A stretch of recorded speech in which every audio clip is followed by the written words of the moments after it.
Alors on va commencer à en finir en regardant quelques tendances récentes des marchés. Depuis janvier, les taux diminuent. Vendredi dernier, à la même heure,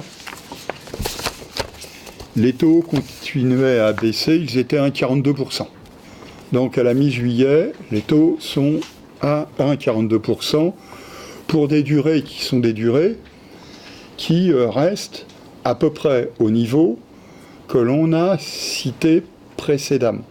Dans le même temps, le rythme d'inflation confirme son redémarrage, mais bon, comme cela a été noté par tout le monde, et en dépit de certains des scénarios qui pouvaient être présentés, les conditions de refinancement de la production continuent à s'améliorer.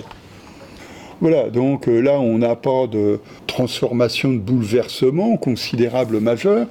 Notons seulement que les prévisions de taux que l'on faisait au début d'année semblent un peu pessimistes au regard du paysage qui s'est dessiné sur le premier semestre de l'année.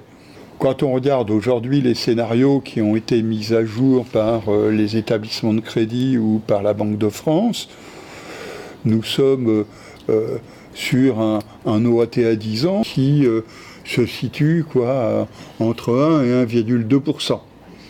Bon, donc ça signifierait que de toute façon, pour beaucoup des établissements qui travaillent cette question, on aurait toujours une remontée de l'OAT à 10 ans d'ici la fin de l'année.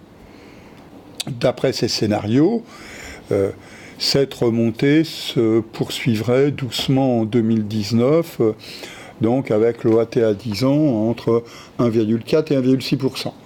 Bon, dans ce cas de figure-là, là où nous disions nous serons vers 1,60, 1,65% pour les taux des crédits immobiliers aux particuliers à la fin de l'année, nous tirons vers le bas en disant nous serons entre 1,50 et 1,55%. Donc nous gagnons 10 points de base. Nous finirons, quoi qu'il arrive, l'année 2018 avec 20 ou 25 points de base de moins en moyenne que ce que l'on a observé en 2017. C'est bien la conséquence des mouvements de taux que l'on a constaté jusqu'alors, de taux des crédits immobiliers aux particuliers. Donc le problème, il n'est pas du côté des taux. En revanche, la dernière enquête que la Banque de France réalise tous les mois auprès des établissements de crédit nous rappelle que la demande de crédit immobilier des particuliers n'a pas retrouvé de la vigueur. Et donc la demande finalement s'est dégradée ou se maintient à bas niveau pour le 13e mois consécutif. Nous avions eu un mois de mai avec on ne va pas appeler ça une embellée, une stabilisation de la demande. Nous avons un mois de juillet avec une stabilisation de la demande, un mois de juin, avec une stabilisation de la demande. Voilà, donc nous sommes finalement avec cette demande qui a bien descendu cette fameuse marche, même s'il y a des transferts entre des segments de marché. On va le dire autrement. Prenons les offres acceptées. Donc nous comparons le premier semestre 2018 au premier semestre 2017. Donc sur l'ensemble du premier semestre, moins 13,1%. Par marché. Pour le neuf, moins 8%. Pour l'ancien, moins 14,6%. Et pour les travaux, moins 20,4%. Donc cela s'exprime autrement.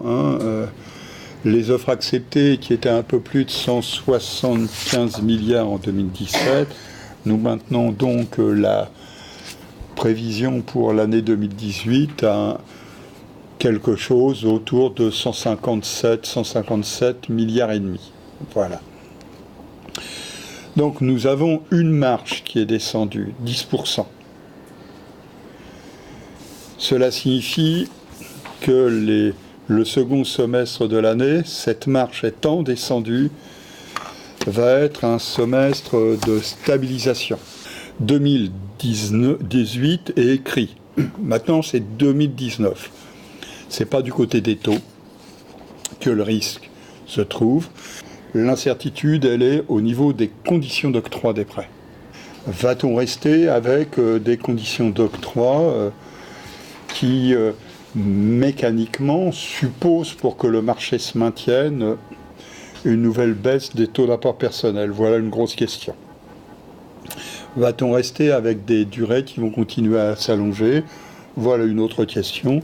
C'est cela qui fera le marché de demain. Puisque je vous rappelle, comme cela est inscrit, rappel, dans le 9, 92% des opérations immobilières réalisées par des ménages sont financées par recours au crédit immobilier, 92%. Et dans l'ancien, 87% des opérations sont réalisées par recours à des crédits immobiliers. Voilà. Donc finissons-en les tendances de l'accession à la propriété en 2017. Sans surprise, nous le savons, l'accession à la propriété, les flux de l'accession à la propriété ont fait preuve d'un dynamisme non observé jusqu'alors.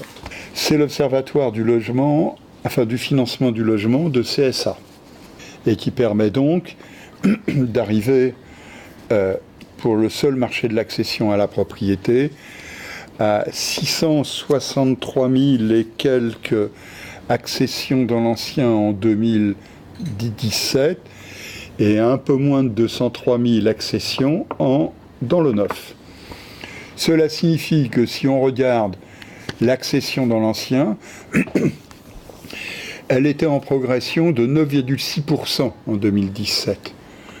Pour la troisième année consécutive, depuis 2014, le nombre d'accédants à la propriété a progressé de 39%, sans soutien public. On ne va pas expliquer que c'est le prêt à taux zéro qui a permis cela. C'est l'amélioration des conditions de crédit. Et puis en revanche, dans le neuf, 10,8% de progression en 2017, certes, 20,4% depuis 2014, mais à une différence fondamentale qui est parfaitement illustrée graphiquement. L'accession à la propriété dans l'ancien n'a jamais été aussi élevée par le passé. Elle dépasse largement et allègrement le niveau de l'accession observé en 2007, voire en 2011, vous vous souvenez, lorsque l'année avait bénéficié de l'ouverture du prêt à taux zéro dans l'ancien, sans travaux et sans conditions de ressources. Pour les primo-accédants, bien sûr. Donc, un niveau record. En revanche, dans le neuf, on voit qu'en dépit d'un marché qui a retrouvé de la couleur, bleu en l'occurrence ici, nous sommes à 50 000 unités sous le niveau de l'accession à la propriété que l'on avait observé dans les années 2005 à 2007.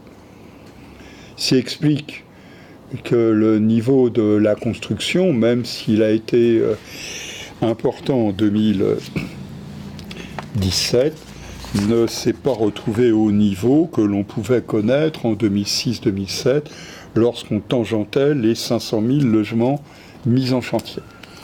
Ce marché de l'ancien et du neuf ont bénéficié d'une très bonne tenue de la primo-accession à la propriété. Très bonne tenue de la primo-accession à la propriété, tout a contribué à cela, du prêt à taux zéro, bien sûr, du PAS aussi, mais surtout, ce que l'on a décrit auparavant, l'amélioration des conditions de crédit et l'assouplissement des conditions d'octroi. Cela signifie qu'en 2017, nous sommes encore à près de 69% de primo-accédants. Il est évident que La primo-accession est plus facile, entre guillemets, dans le neuf. 77% de primo-accédants en 2017. En revanche, la primo-accession a eu plus de difficultés dans l'ancien du fait de la hausse des prix. Or, voyons bien que ce qui s'est passé depuis 3 ans sur le marché de l'ancien notamment, c'est la montée importante de l'accession des ménages à revenus modestes, les moins de 3 SMIC. Ce sont des primo-accédants, jeunes, modestes, qui ont réalisé leur projet avec des prêts bancaires classiques. Et cela a été rendu possible, et c'est eux qui, depuis 2014, tirent l'accession à la propriété vers le haut. Alors qu'en revanche, quand on regarde les ménages à revenus moyens, finalement, certes, on a eu une augmentation. Si on prend les ménages à revenus modestes par rapport à 2014, près de 150 000 unités supplémentaires. Si on prend les ménages à revenus moyens 3 à 4 SMIC, nous sommes à 25 000 unités supplémentaires. Et pour finir, et là je vous promets que c'est fini, jusqu'alors, les taux d'effort des ménages qui accèdent ont pris un petit coup, une poussée en 2016 avec l'augmentation des prix. En 2017, l'augmentation des prix s'est poursuivie néanmoins. L'amélioration des conditions de crédit a permis de contenir la remontée des taux d'effort. Il n'y a pas d'inquiétude, personne n'a d'inquiétude sur la sinistralité pour le moment.